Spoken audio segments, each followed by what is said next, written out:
Cases of a dangerous parasite infection that we've been talking about now for weeks on the rise as health officials are scrambling to pull contaminated produce off of store shelves. Cyclospora is a foodborne illness, and it's often found in lettuce and other leafy greens, and it has infected thousands of Americans from coast to coast. Well, this outbreak, as nasty as it sounds, is also giving rise to a dangerous trend called Cyclospora Skinny. What began as a joke about the infection's symptoms, like weight loss and low appetite, is now prompting warnings from health professionals. Joining us now, Dr. Dhaval Desai, internal medicine and pediatric physician. Okay, I don't even know where to start with this.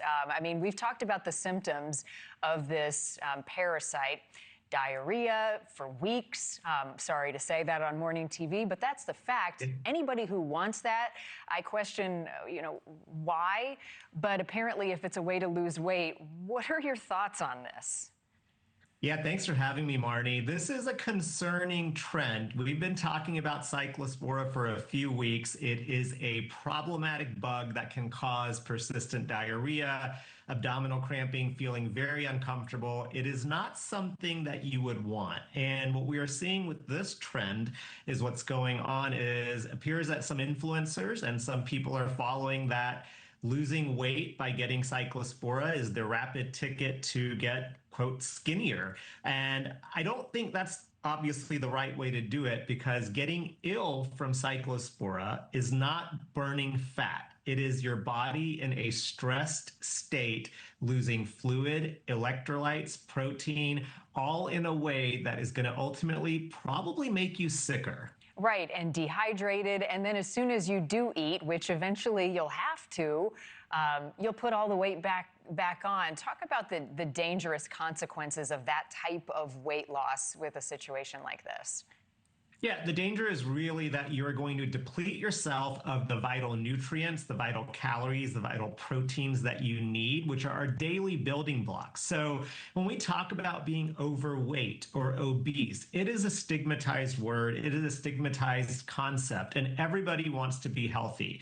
As I tell my patients, it's about being healthy, not being skinny. So when we want to lose weight, we need to do it the appropriate way, where we're still maintaining the appropriate calories, the electrolytes, the nutrition. We are seeing with Cyclospora, this diarrheal illness will lead, just like the others, to feeling completely depleted and really stress your body in a way that is very unhealthy. And to your point, when you start re-eating and when you start feeling better, the appetite's back, you're eating, not only will you start to gain the weight back, but you also risk from going to this starvation state of losing your calories and hydration to starting to reintroduce food. There's a concept called refeeding syndrome, which theoretically could occur too, which also causes more electrolyte disturbances. Yeah. All to say, to bring it back home, is that it is not a safe way to lose weight. Yeah, glutton for punishment if you're looking to get this.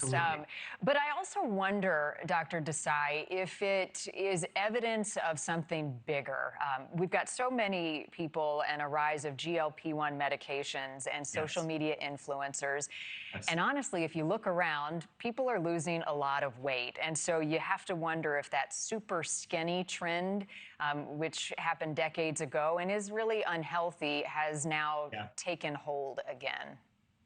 I think it has. I think it has. In my day-to-day practice, we talk about weight every day. And look, we want people to not be overweight and obese, and we want to be healthy, right? So there's ways to do this. The GLP-1s are certainly one avenue, but as I tell my patients, with weight loss, there's three sort of lanes we need to follow. If you're on a medication like a GLP-1, that's one, but the other two lanes are equally important and intersect together, and that is diet, being on a healthy diet, and there's a lot to talk about there, and exercise. And there's healthy ways to do this. We are in a society with social media, the trends, the influencers out there, which many people are listening more to influencers for their health advice rather than physicians and healthcare providers. And we have to know there's also on social media healthcare providers, physicians who are actually giving safe advice. So we have to be careful where we're getting that advice from. Thank you for watching. Subscribe below and download our NewsNation app right now on your phone, and you will get fact-based, unbiased